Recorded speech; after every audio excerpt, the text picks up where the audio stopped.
अमिताभ बच्चन का ऐश्वर्या राय से वादा। अपनी इकलौती बहू से क्या वादा किया जो वफा न कर सके, आइए जानते हैं।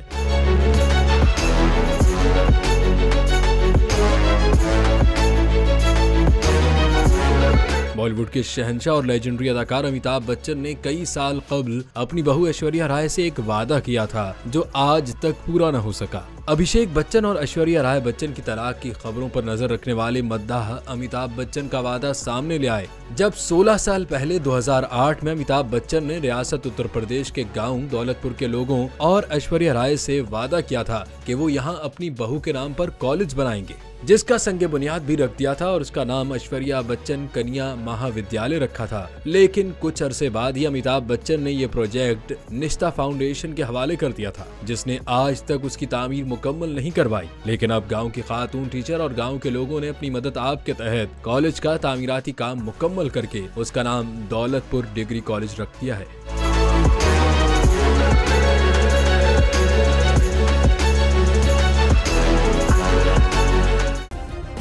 सब्सक्राइब करें और बेल दबाएं ताकि कोई खबर रह न जाए।